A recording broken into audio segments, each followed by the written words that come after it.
오늘 예배에 참석하신 여러분 한 분 한 분을 주님의 이름으로 사랑하고 축복합니다. 우리 앞뒤 좌우에 계신 분들과 인사하겠습니다. 주의 이름으로 사랑합니다. 주의 이름으로 축복합니다. 주의 이름으로 환영합니다. 다시 한번 인사하겠습니다. 참 잘 오셨습니다. 얼굴이 환해 보이십니다. 건강하시죠? 네. 2층 보니까 우리 반가운 얼굴이 왔네요. 우리 휴가 나왔네요. 예. 석영이가 또 휴가를 나왔습니다. 이따 나가시면서 주머니에 있는 용돈 좀 주시기 바랍니다. 예. 오늘은 고린도전서 9장 11절에서 17절까지의 본문을 가지고 자랑할 것이 없지만 행복한 사람, 따라하겠습니다. 자랑할 것이 없지만 행복한 사람. 역설적이죠. 자랑할 것은 없는데 행복한 사람. 오늘 말씀을 통해서 은혜를 누리시기를 바랍니다. 세상에서 가장 불행한 사람이 누구일까 생각을 해보니까 할 일 없는 사람이라는 생각이 들었습니다. 할 일 없는 사람. 간혹 가다가 일이 너무 많고 피곤해서 불평하기도 하고 또는 너무 바빠서 살기 힘들다고 불평하는 사람들이 있을 수 있습니다. 그런데 만약에 그런 사람들에게 일이 없다, 일이 갑자기 없어졌다, 할 일이 없고 하면은 아마 바쁠 때보다 훨씬 더 힘들고 불행하다고 자신을 여길 것입니다. 여길 것 같아요. 할 일이 없다는 건 내가 쓸모가 없어졌다라는 뜻이 되기도 하고 나를 필요로 하는 사람이 어디에도 없다라는 것 아니겠습니까? 그러면 참 그런 마음이 들면 서글프고 내가 예전에는 안 그랬는데 예전엔 나를 필요로 하는 곳이 많았는데 라는 생각에 많이 좀 절망할 수밖에 없을 것 같습니다. 얼마나 불행하겠습니다. 할 일이 없다라는 것은 참 불행한 일입니다. 할 일이 있다, 누군가가 나를 필요로 한다라는 사실 그만으로도 내 생의 의미와 가치를 그것으로부터 찾을 수가 있기 때문입니다. 그리고 또 두 번째로 불행한 사람은 자랑할 것이 없는 사람입니다. 소유와 긍지는 같은 것이 아니기 때문에 돈이 없어도 긍지는 있어야 합니다. 지위는 없어도 명예는 가지고 있어야 됩니다. 자랑에는 여러 가지 종류가 있는데 자랑이라고 하면은 먼저 정치적인 자랑이 있을 거예요. 경제적인 자랑. 거의 모든 자랑이 두 가지에 속하곤 합니다. 여러분이 자랑하시는 것들 생각해 보시면 난 자랑을 안 해요. 그러면 할 수 없지만 자랑을 하고 싶은 것들이 있다면 이런 것들 아니겠습니까? 내가 가진 돈이 많아서 돈을 자랑거리로 삼는 그런 사람. 그건 경제적인 자랑이죠. 남을 다스리는 위치에 앉았다는 그 권세를 가진 사람, 그것은 정치적인 자랑이라고 가진 사람이라고 할 수 있을 겁니다. 근데 이런 자랑들보다 더 중요한 자랑은 도덕적 자랑입니다. 진실했다고 하는 자랑, 순결하고 깨끗하다라고 하는 자랑, 양심의 가책 없이 살았다라고 하는 자랑만큼 참 좋은 자랑은 없을 것 같습니다. 많은 것을 벌었어도 양심의 가책을 가지고 살아가고 또 권세를 얻어서 높은 자리에 올라갔는데 도덕적으로 부패한 사람이라고 한다면 부끄러울 수밖에 없을 것입니다. 부끄러움이란 사람을 아주 불행하게 만드는 결정적인 요인이기 때문입니다. 마지막으로 온 세상 사람들이 다 나를 몰라줘도 하나님만은 아신다는 것, 즉 하나님과 나 사이에만 있는 긍지, 이것을 종교적인 자랑이라고 할 수 있습니다. 때로는 자랑스러운 고통이 우리에게 있습니다. 비록 가난하고 비록 헐벗고 비록 괴롭고 고난당하고 핍박당해도 떳떳하고 자랑스러운 자기만이 소유하고 있는 행복한 자랑이 있는 사람이 있습니다. 그런 사람을 우리는 성도라고 하고 여러분이 되는 것입니다. 그리고 지난주에 말했던 것처럼 제자라고 부를 수 있는 거예요. 고난과 핍박을 자랑거리로 간증하실 수 있는 여러분의 삶이 되기를 주의 이름으로 축복합니다. 사도 바울은 가정도 재물도 세상 지위도 없었던 사람이라고 볼 수 있습니다. 그런데 바울에게는 자랑이 있었습니다. 순결하고 거룩하게 살았고 하나님과 나 사이에 가진 이 고귀한 자랑을 가지고 있었습니다. 사도 바울은 그리스도의 종이 되었다라고 하는 이 사도로서의 자부심을 가지고 있었습니다. 그 자부심을 가지고 복음을 위해서 부름을 받고 복음을 위해서 보냄을 받은 사도라는 자랑거리를 가지고 살았던 것이죠. 그 사도의 증거가 어떻게 되느냐, 그 사도의 표가 뭐냐라고 했을 때 사도 바울은 고린도후서 12장 12절에 사도의 표된 것은 하면서 자신이 사도의 증거가 무엇인지를 알려줍니다. 사도됨의 증거가 무엇인지를 알려줘요. 사도됨의 표된 것은 내가 너희 가운데서 모든 참음과 표적과 기사와 능력을 행한 것이다 라고 했습니다. 참았다는 거예요. 모든 것을 참음으로. 그러니까 내가 사도된 표를 가진 것은, 증거는 다름 아닌 오래 참은 것이다. 너희를 다 참았기 때문이다 라는 거예요. 그 참음을 통해서 표적과 기사와 능력이 나타나게 되었다고 자신의 사도됨을 표현했습니다. 질문을 드리면, 그럼 인내는 큰 사람이 할 수 있는 것일까요? 작은 사람이 하는 것일까요? 어쩔 수 없이 내가 소리내지 못하니까 비굴하게 잠자코 있어야 되는 건가? 아니죠. 인내라는 것은 큰 사람이 할 수 있는 거예요. 큰 사람이. 두 사람이 똑같이 싸워도 참는 자는 할 수 있고 대항할 수 있지만 참는 거예요. 왜 누구라도 소리칠 그리고 고성을 지르지 못할 이유가 어디 있겠어요? 하지 못해서 안 하는 게 아니라 내가 하면 걷잡을 수 없는 상황으로 확전되는 것이기 때문에 안 하고 잠자코 있는 거잖아요. 사도 바울은 그 증거를 인내라고, 자신이 이렇게 능력과 사도됨의 표식은 내가 원래는 참을 수 없는 사람이었는데 참는 자가 되었다라고 이야기를 하고 있어요. 그러니까 사도됨의 증거가 인내라고 했으니 인내하는 사람이 큰 사람이고 인내는 큰 자의 것이라는 것을 알려주는 것이죠. 위대한 자만이 참을 수 있다는 것이고, 얼마나 참고 어떤 일을 참았느냐에 따라서 그 사람의 위대함을 나타내주고 있습니다. 말해주게 될 겁니다. 그래서 오래 참음이 자랑거리가 될 수 있다는 사실이에요. 오래 참음은 자랑거리가 될 수 있다. 인내라는 것은 참 귀한 긍지입니다. 긍지를 가지셔도 돼요. 오늘 본문에서 사도 바울은 당연한 권리를 가지고 있지만 사용하지 않았다라고 얘기합니다. 사도 바울이 가지고 있는 권한 얼마든지 있죠. 복음을 전하는 자로 복음과 함께 살고 전도하는 자는 전도하면서 얼마든지 그를 통해서 먹고 지원을 받고 사는 것이 당연한 거라고 당대엔 생각했습니다. 그래서 얼마든지 지원을 받을 수도 있었음에도 불구하고 사도 바울은 복음으로 하여금 아무런 장애가 없도록 내가 대접받는 것을 스스로 거부했다는 거예요. 내가 손수 벌어가면서 전도했다라고 얘기합니다. 연보를 받을 수 있고 선교비를 지원받을 수 있음에도 불구하고 나는 내 자비량으로 선교를 했다. 손수 벌어서. 그리고 고린도에 갔을 때 더욱 그렇게 했습니다. 우리가 수고하고 나서 칭찬을 받을 수 있겠지만 칭찬받기 위해서 수고하는 것은 위험한 생각입니다. 또 수고를 하고 보수를 받을 수는 있지만 보수를 위해서 수고한다는 사람이 될까 봐 사도 바울은 마음이 두려웠던 거예요. 만일에 돈을 벌기 위해서 전도했다고 하면 얼마나 우스꽝스러운 모습이 될 수 있겠습니까? 그리고 성경을 통해서 이렇게 2000년이 지난 지금까지 어떻게 사도 바울을 위대한 사도라고 말할 수가 있겠습니까? 또 대접받기 위해서 전도여행 다녔다면 본래의 뜻에 얼마나 어긋나는 일이 될 수밖에 없었을까요?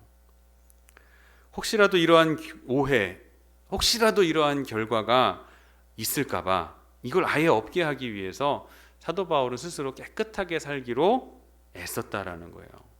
청렴하고 결백하고 충성되고 진실한 삶을 살았습니다.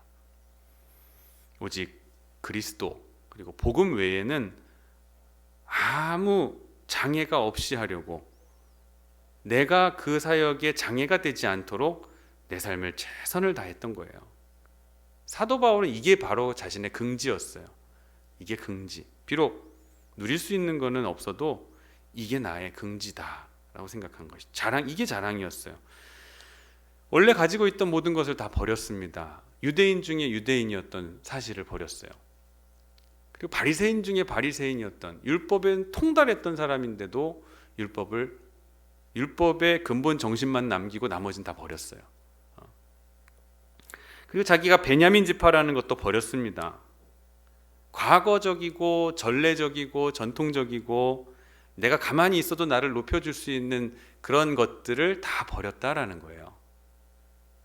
뭐와 같이 여겼냐면 선민적인 것 가지고 민족적인 것 가지도 내가 다 이전 것은 배설물과 같이 여겼다, 똥과 같이 여겼다라는 거예요.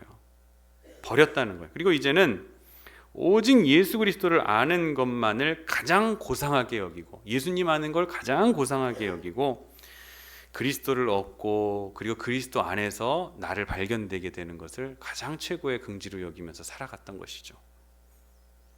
그러니까 예수님의 고난에 나도 동참하고, 예수님이 고난 받으셨으니 나도 그 고난 받는 것에 두려움이 없었던 사람이 사도 바울이었습니다.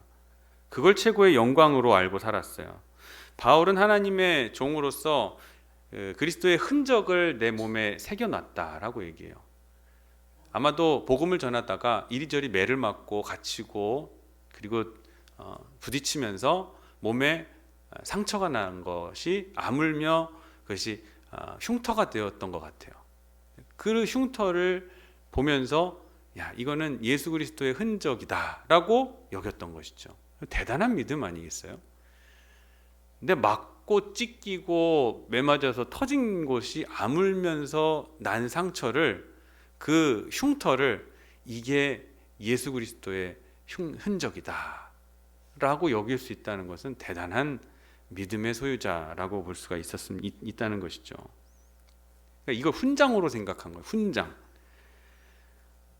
그걸 자랑으로 여긴 겁니다. 그리스도를 위해서 순환당하고 고통당한 사실을, 그거에 대한 높은 긍지를 가지고 사는 거예요. 그거 자체를 높은 긍지로 여기면서 살아갔던 것이죠.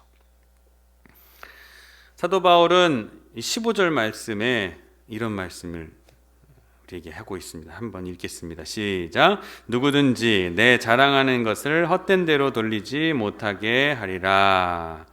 어떤 경우에도 이 긍지, 이 자랑만을 나는 지켜가겠다라는 뜻입니다. 이것 때문에 다른 이들에게 어떤 오해를 받고 싶지도 않고, 내 가진 것 없어도 예수님을 위해서 깨끗하게 산 하나님의 종이라는 긍지만은 내가 지키겠다는 신념을 여기에서 표현하고 있는 것입니다. 누구든지 내 자랑을 헛된 대로 돌리지 못한다. 이 자랑을 소중하게 여기고 있는 겁니다. 가난해도 긍지를 갖고, 높은 자리에 없지만 내 그리스도를 통해서 내 예수님, 내가 성도라는 긍지를 가지고 살라고 우리에게 말씀하고 계시는 거예요. 누구든지 내 자랑을 헛된 대로 돌리지 못하게 하라. 더 중요한 것은 16절에 있는 말씀이에요. 16절 말씀 우리가 함께 읽겠습니다. 시작. 내가 복음을 전할지라도 자랑할 것이 없음은. 자, 더 중요한 말씀을 여기에서 말해요. 이게 내 자랑이다, 이 긍지가 내 자랑입니다 라고 이야기를 했지만, 더 중요한 건 그거 자랑할 것이 없다는 거. 이것마저도 내가 자랑할 것이야. 그거 외에는 자랑할 것이 없다라는 거예요. 자랑 못하겠다는 거예요. 그것마저도 자랑 못하겠다는 거예요. 복음을 전하기 위해서 자랑을 버렸다라는 겁니다. 사도 바울이 자랑을 버린 이유가, 첫째는 당연한 것이기 때문에 자랑을 버렸다라는 거예요.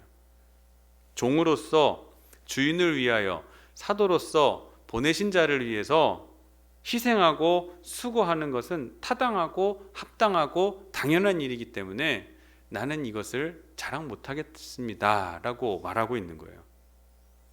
이와 같은 맥락으로 예수님께서도 누가복음 17장 10절에 이렇게 말씀하셨습니다. 함께 읽겠습니다. 우리는 무익한 종이라 우리가 하여야 할 일을 한 것뿐이라 할지니라. 우리의 자세를 가르쳐 주시는 거예요.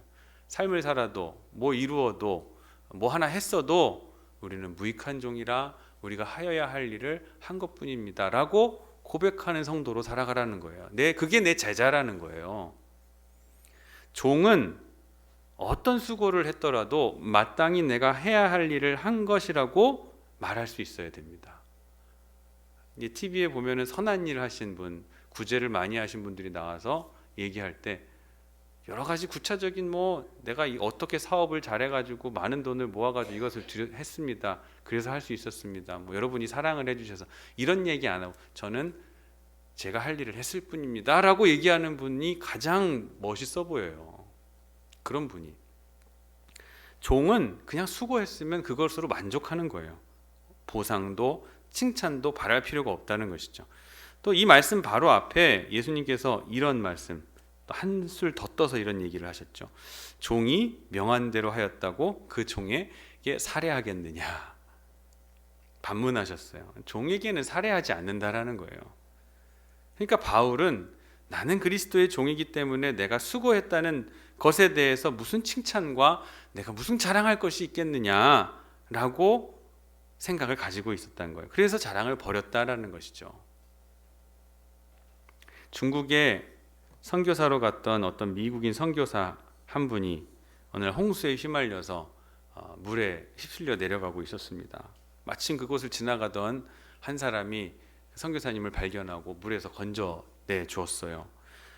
죽을 뻔하다가 살았으니 선교사님이 이름이라도 좀 알려달라고, 내가 당신의 이름을라도 알면 이름 석자에 내 평생 이 은혜를 잊지 않고 기도하면서 살도록 하겠다. 새 생명을 허락해 주셔서 고맙다라고 이야기를 했는데 그때 구조해 준 사람이 웃으면서 이런 얘기를 남겼다 그러는 거예요.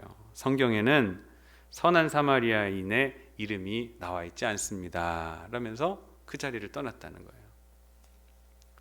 그렇네요. 선한 사마리아 사람의 이름이 그냥 무명으로 나오지 이름이 성경에 나오지를 않아요. 여러분 길 가다가 물에 빠져 있는 사람을 건져내 준 것을 건져 주는 것은 사람다운 일이지 그것이 무슨 대단한 선한 일은 아니라고 우리는 보는 거예요. 종은 주인의 역할만 주인이 시키는 일만 잘 감당하면 되는 것이고 내가 종이기 때문에 한 일에 대해서 무슨 수고와 칭찬, 자랑할 것이 없다는 거예요. 인도적으로나 신앙적으로나 당연히 해야 될 일은 지나가다가 물에 빠진 사람을 보면 튜브라도 던져주는 것이 인간이 해야 되는 당연한 일이라는 것이죠. 저는 가끔 신문 보도되는 이 매스컴에 보도되는 기사를 보면서 좀 쓴웃음을 지을 때가 있습니다. 어느 택시 기사가 가방을 돈 뭉치를 택시에다가 놓고 내린 손님 승객에게 그 돈 뭉치를 경찰에다가 갖다 줘서 주인을 찾게 되었다라고 하는 미담이 기사에 나기도 합니다. 근데 자기 돈이 아닌 것을 주인 찾아주는 것은 당연한 일 아니겠습니까? 당연한 일이에요. 이건 당연한 일이지 선행으로 기사화될 만한 일은 아닙니다. 어느새부터 우리의 사회가 그러한 일이 미담이 될 사회가 되었다는 것은 우리가 성도들로서 정직한 사회를 구현하지 못한 우리의 책임이 있다는 것을 알려주는 반증하는 이야기이기도 한 거예요. 그러니까 우리가 더욱 정직하게 살아야겠구나, 더 욕심 없이 살아야겠구나, 이런 것을 우리에게 알려주는 것이지 그것이 하나의 미담이 될 수는 없다는 거예요. 미담이 될 수 있다는 것은 내가 가진 것을, 내 돈을 주어서 구제를 한 것은 그게 주어야, 남을 줘야지 그게 선행이지 남의 돈을 내가 쓰지 않았다고 해서 칭찬할 만한 것은 아니라는 거예요.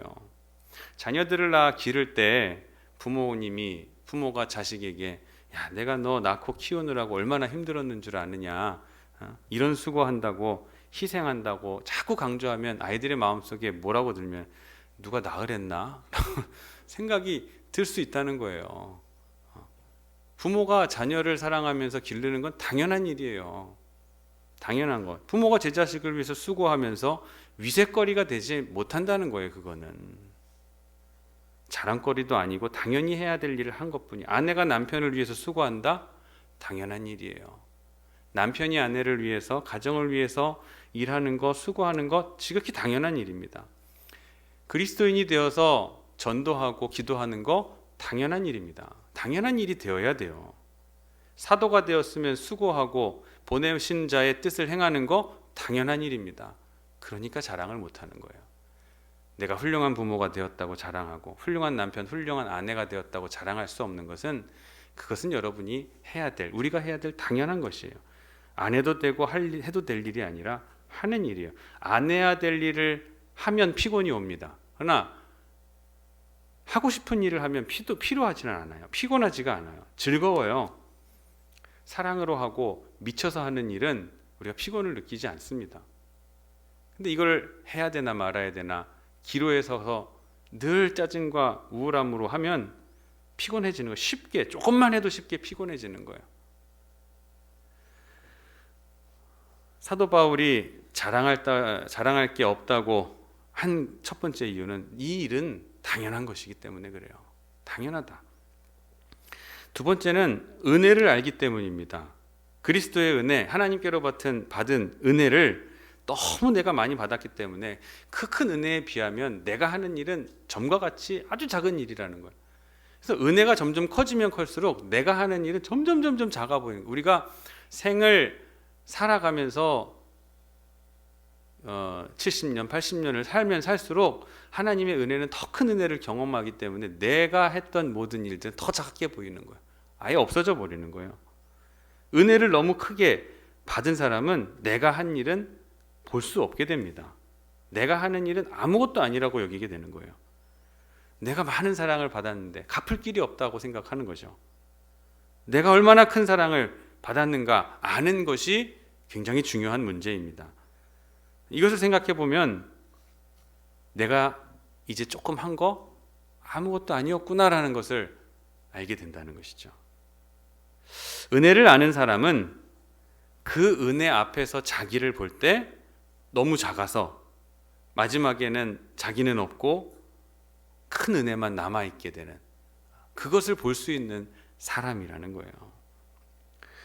그래서 은혜를 아는 바울은 자랑할 것이 없다라고 얘기하는 거예요. 너무 큰 사랑을, 너무 큰 은혜를 받으니까 내가 없어지는 거예요. 자랑할 게 없어지는 거예요. 또 마지막은 16절이에요. 부득불 할 일이다 라고 했어요. 부득불 할 일이다. 여러분, 하나님의 일을 할 때 대부분 즐거운 마음으로, 감사하는 마음으로 행복하게 그 일을 감당할 때가 있지만, 그러나 때로는 믿음이 식어지고 사랑이 식어지고 조금 나태해져서 할 수 없이 또 억지로 해야 하는 할 때도 있습니다. 그렇게 할 경우에도 있어요. 그러니까 이때는 아까 말씀드렸듯이 이게 사랑과 이 은혜 또 미쳐서 하는 일이 아니기 때문에 쉽게 피곤해지고 또 징계도 받는 것 같고, 또 어쩔 때는 하나님의 강한 손에 이끌려서 나도 만신창이가 된 몸으로 어쩔 수 없이 그 일을 하고 있는 나를 발견할 때가 있을 때가 있습니다. 하게 됩니다. 아니, 하긴 하지만 그냥 어쩔 수 없이 끌려서 하게 되는 경우가 있는 거예요. 물론 하나님의 일을 할 때 기쁘고 다 즐겁고 행복해서 하는 때도 있지만, 믿음이 좀 떨어지면, 사랑이 좀 떨어지면 그렇게 된다는 거예요. 근데 그렇게 하지는 하지만 억지로 했으니까 이제는 자랑할 것이 없다라는 거예요. 사도 바울의 말을, 이 뜻은 부득불 억지로 했더라도 하니까 그것을 자랑할 길이 없다는 거예요. 내가 즐겁게 했으면 자랑할 텐데, 내가 자의로했으면 자랑할 텐데, 이것이 하나님의 이끌림 받아 가지고 억지로라도 내가 했으니 억지로 한 부분에 대해서는 내가 자랑할 것이 하나도 없다라고 얘기하는 거예요. 사실 기뻐서 했던 것보다도 나를 돌아보면은 억지로 한 일이 더 많지 않습니까? 우리가 살면서 하고 싶은 일만 어떻게 살고 수 있겠어요? 우리가 가정을 위해서 수고할 때도 때로는 사랑하고 또 즐겁게 일은 하지만, 또 어떤 경우에는 아유 내 팔자야, 아유 내 신세야 하면서 한탄하면서 억지로 살아온 적도 많이 있다라는 거예요. 그렇지 않습니까? 어찌어찌 살다 보니까, 그런데 이제 와서 보니까 성공도 했고 어느 정도 안정도 됐고 규모도 있어지고 잘 살게 되었다는 거예요. 어쩔 수 없이 억지로 해서 한탄하면서 팔자야 하면서 왔는데, 이제 와서 보니까 하나님께서 많은 것을 내게 허락해 주신 것이 깜짝 놀랄 만한 일들로 발견되게 된다는 것이죠. 하나님의 억지로 인신세 한탄하면서 왔는데 이렇게 은혜 입어서 성공하고 잘 살게 해주셨으니까 내가 자랑할 것이 뭐가 있겠느냐라는 것이죠. 저도 어느새 보면 깜짝깜짝 놀랄 때가 있어요. 저도 마찬가지. 어떤 때는 기쁨과 감사에 넘쳐서 목회하고 이 봉사할 때도 있지만 때로는 좀 쉬었으면 하는 때도 있습니다. 그런데 어떻게 해요? 아침마다 새벽마다 오시는 성도님들이 있으니 졸린 눈을 비비고 알람을 맞춰가며 일어나서 말씀을 준비하고 아침에 기도회를 시작합니다. 제가 피곤하다고 마음껏 아침에 새벽 예배를 빼고 또 수요 예배를 갑자기 이번 주에는 제가 좀 피곤하니까 하루 쉬겠습니다. 이렇게 할 수가 없는 거예요. 억지로라도 그런데 부득이하게 하루하루 그렇게 내게 주어진 사역을 하루하루 빠지지 않고 나가다 보니까 어느샌가 여기에 교육관이 새로 세워지게 되고 어느샌가 이런 교회의 각 부서들이 유기적으로 그리고 다툼 없이 그리고 시련 없이 그리고 부흥되는 교회 학교가 침체되었다가 다시금 모이고 하는 일들이 조금씩 태동이 되어가는 모습을 보면은 깜짝깜짝 놀라요. 저는 요즘도 집에 들어갈 때 하나님 감사합니다 하고 들어가요. 하나님 제 주제에 무슨 이렇게 좋은 사택에서 살 수 있도록 하나님께서 허락해 주시니 너무 감사합니다. 제가 무슨 노력을 가지고선 돈을 번다고 이런 수원 땅에 이러한 곳에서 살 수가 있겠어요? 좀 못한다고 생각해요. 늘 하나님께 들어갈 때마다 하나님 감사합니다. 엘리베이터 타고 올 때마다 여기에 힘들어가지고 이 계단에 막 부여잡고 줄 서서 올라오시는 노인분들이 계셨었는데 이제는 이렇게 엘리베이터가 만들어져가지고 간편하게 올라오시는 분들을 보면서 나는 늘 감사해요. 하나님 감사합니다. 자고 나니까 깜짝 놀랄 만한 일들을 하나님께서 이루어 주신 거예요.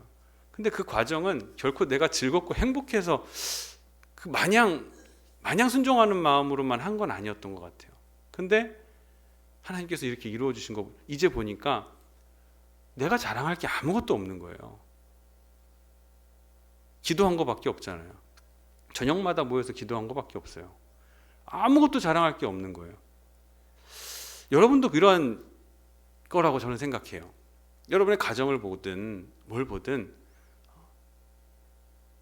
여러분이 이루어 놓고 뭔가 한 것보다는 그냥 하루하루 그저 입에 풀칠하려고 고생하면서 직장 나가고 그러다가 이제 딱 와보니까 하나님께서 이렇게 축복을 해주셨네, 날 성공케 하셨네.